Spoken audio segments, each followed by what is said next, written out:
Good morning. ये blood chapter का part 3 video है। इस वीडियो में अपना लोग समझेंगे रक्त का थक्का कैसे बनता है, ब्लड क्लोटिंग को। तो देखिए, कहीं पे शरीर पे कट जाती है तो वहां पे अपना लोग क्या करते हैं, थोड़ा देर तक दबा के रखते हैं। ऐसा नहीं कि 3 दिन तक उसको दबा के रखते हैं, थोड़ा देर दबा के रखते हैं। धीरे धीरे उस पर क्या होता है, एक पपड़ी जम जाता है जो हम लोग कहते हैं रक्त का थक्का बन गया।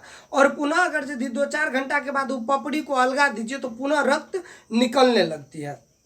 तो देखिए, ये जो ब्लड जो जमता है, ब्लड के जमने की प्रक्रिया को हम कैस्केडिंग प्रोसेस कहते हैं। ये 4 मिनट का ये प्रोसेस होता है और ये प्रोसेस 4 स्टेप में होता है।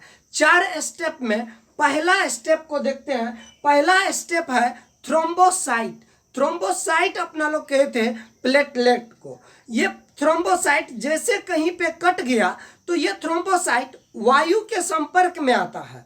वायु के संपर्क में जैसे आता है ये बना लेता है थ्रोम्बोप्लास्टिन। क्या बना लिया? थ्रोम्बोप्लास्टिन। थ्रोम्बोसाइट वायु के संपर्क में आने से थ्रोम्बोप्लास्टिन बना लिया। ये थ्रोम्बोप्लास्टिन क्या करता है, तो अब जाता है और कैल्शियम के साथ ये जाकर के दोस्ती कर लेता है। कैल्शियम के साथ जैसे ये दोस्ती करता है तो कैल्शियम को कहता है, रे चलो कट गया वहां, चलो थक्का बनाते। तो कैल्शियम कहता है, हम कैसे करेंगे, हम कैसे थक्का बनाएंगे। तो ये तब कहता है थ्रोम्बोप्लास्टिन एक आइडिया है। अपना बॉडी में एक कुंभकर्ण है जो सो रहा है, उसको जगा देते वो थक्का बना देगा। तो ये जाके जगा देता है प्रोथ्रोम्बिन को। किसको जगा देता है? प्रोथ्रोम्बिन को। प्रोथ्रोम्बिन जब सुतल रहता है तो प्रोथ्रोम्बिन जग जाता है तो वो कहलाता है थ्रोम्बिन। सोया हुआ है प्रोथ्रोम्बिन, जग गया थ्रोम्बिन।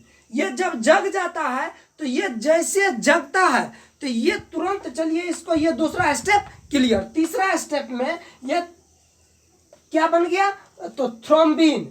ये थ्रोम्बिन फाइब्रोजेन से जाकर दोस्ती कर लेता है। किससे?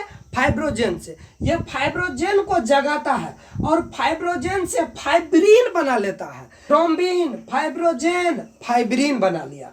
ये फाइब्रिन जैसे बना तो यहीं पे एक जाली नुमा संरचना बन जाती है, यानी रक्त का थक्का बनना कंप्लीट हो जाती है। यह प्रक्रिया यहीं पे आपको कंप्लीट हो जाती है।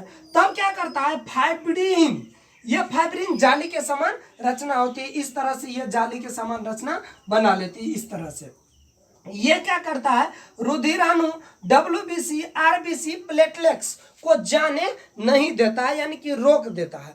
जैसे आप समझिए कि इस नाला, कोई नाला है, नाला से पानी बह रही है, वहां पे क्या किए तो हम जाके 2-4 ऐसे छड़ को रख दिए। जब छड़ को रख दिए तो अब वह पानी धीरे धीरे रुकना बंद हो जाएगा। तो उसी प्रकार से यहाँ क्या होता है, तो ये जाल के समान जालीनुमा संरचना बना लेता है। कौन? फाइब्रिन। कौन बनाता है? फाइब्रिन। और फाइब्रिन जैसे जालीनुमा संरचना बनाया, RBC, WBC और प्लेटलेट्स को बहने नहीं देता है। बस रक्त का थक्का बन गया यहीं पे। लेकिन एक बात और आप लोग जानिए, आप लोग बचपन में रटे थे कि रक्त का थक्का बनता है विटामिन के वजह से। तो अब देखिए, ये सारे प्रोसेस को होने में विटामिन के बहुत ही जिम्मेवार है। विटामिन के कहता है कि जल्दी जल्दी स्टेप पूरा करो, तेजी में करो, फास्ट में स्टेप करो। ये सारा प्रोसेस को फास्ट करने का काम करता है विटामिन के, जो हम लोग बचपन में रटे थे कि रक्त का थक्का बनाता है विटामिन के। लेकिन यहाँ पे देखिए ओरिजिनल बात, ये 4 स्टेप में रक्त का थक्का बनता है। अब वो अलग से क्वेश्चन पूछेगा कि रक्त में कौन सा तत्व पाया जाता है, थक्का बनाने में कौन सा तत्व जिम्मेदार है, कौन सा प्रोटीन जिम्मेवार है, तो वो क्वेश्चन एक अलग से पूछेगा। तो इसका निष्कर्ष, यानी इसका जो निष्कर्ष निकला, रिजल्ट निकला, वो क्या निकला तो उसको जान लीजिए।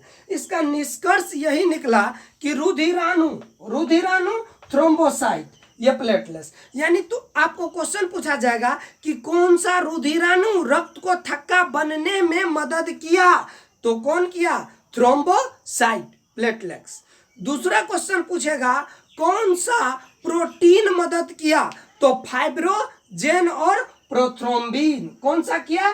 फाइब्रोजेन और प्रोथ्रोम्बिन। फाइब्रोजेन और प्रोथ्रोम्बिन ये मदद किया रक्त को क्लोट होने में, रक्त को थक्का बनने में। अगला क्वेश्चन पूछेगा कौन सा तत्व, कौन सा धातु रक्त को थक्का बनाता है? तो कैल्शियम। किससे दोस्ती किया था? तो कैल्शियम से ना। तो ये कैल्शियम जाके थक्का बनाता है। एक बात जानिए, शरीर के अंदर रक्त कभी कभी जम जाते हैं। जैसे कहीं पे चोट लगा या कुछ हुआ तो वहां पे शरीर के अंदर रक्त थक्का बन जाता है। ये खुली मौत को चुनौती देना, शरीर के अंदर जब ब्लड क्लॉट कर गया तो ये खुली मौत को चुनौती देता है। कैसे? आप लोग जानते हैं कि ब्रेन में कभी कभी नाम सुने होंगे, ब्रेन हेमरेज कर गया। कैसे होता है? तो ब्रेन में पतली पतली नसें होती, उसमें ब्लड सर्कुलेट करता है और जा करके वहीं में क्या होती, कभी कभी ये क्लॉटिंग हो जाता है, रक्त का थक्का बन जाता है। जैसे रक्त का थक्का बनता है इधर से तो ब्लड मर रहा है, प्रेशर कितना प्रेशर, 120 के प्रेशर से जाता है, 80 के प्रेशर से आता है, बताए थे हम पार्ट 1 वीडियो में। तो इसमें क्या होता है, तो ये 120/80 जो हो रहा है ये उधर से प्रेशर मार रहा है, इधर जम लग गया तो वहीं पे क्या करता है, तो वह नस फट जाता है, जिसको हम लोग कहते हैं ब्रेन हेमरेज हो गया। इससे क्या होती है, तो व्यक्ति की मौत हो जाती है। तो अब देखिए ये शरीर के अंदर कह रहा है, शरीर के अंदर रक्त जमना भी नहीं चाहिए, कट गया तो तुरंत वहां पे जमना चाहिए। तो ये कैसा? शरीर के अंदर जमना नहीं चाहिए, कट गया तो तुरंत जमना चाहिए। तो इसके लिए एक एंटी क्लॉटिंग होती है। ये शरीर के अंदर रक्त न जमे इसके लिए गॉड ने हम लोग को एक एंटी क्लॉटिंग दिया है। वो एंटी क्लॉटिंग क्या है? तो एंटी क्लॉटिंग है आपको हेपेरिन। क्या है एंटी क्लॉटिंग? हेपेरिन। ये जो हेपेरिन होती है, फाइब्रोजेन, प्रोथ्रोम्बिन, ये कहता है कि रे हम अगर यदि है, हेपेरिन कहता है कि हम अगर यदि है तो तुम लोग को जमने नहीं देंगे। फाइब्रोजेन और प्रोथ्रोम्बिन जो ये रक्त को जमाता, कहता कि मेरे रहते हुए तुम इसको जमा नहीं सकता है। कौन कहता है? हेपेरिन। हेपेरिन ये एंटी क्लॉटिंग है। अब ये हेपेरिन, प्रोथ्रोम्बिन या फाइब्रोजेन, इस सभी का निर्माण होता है किसमें? लीवर में निर्माण होता है। इसका निर्माण लीवर में होता है। तो ये कहता है कि हम जमने नहीं देंगे। हेपेरिन कहता है कि हम शरीर के अंदर जमने नहीं देंगे। ये फाइब्रोजेन और प्रोथ्रोम्बिन कहता है कि हम जमा देंगे। तो दोनों तो देखिए, जैसे कहीं कटा वहां पे तुरंत क्या होती है, तो हवा घुस जाती है, एयर शरीर के अंदर चल जाती है। एयर जब शरीर के अंदर जाती है तो वहां का हेपेरिन, ये जो था हेपेरिन, ये मर जाते हैं। जैसे हेपेरिन मरा उसी के लाश पे ये फाइब्रोजेन और प्रोथ्रोम्बिन कहता है चलो हम जमा के दिखाते हैं। पहले तो हेपेरिन बहुत कहता था कि हम जमने नहीं देंगे, चलिए आज हम जमा के दिखाते हैं। और ये जाके क्या करता है, तुरंत ब्लड को जाके जमा देता है। तो इस तरह से रक्त जो है जमता है। ब्लड कैसे कैसे जमता है समझ गए? कभी कभी आप लोग देखे होंगे तो जब इंजेक्शन देते हैं तो ऐसे ऐसे करके क्या करते हैं, तो उसमें से एयर निकालते हैं। एयर क्यों?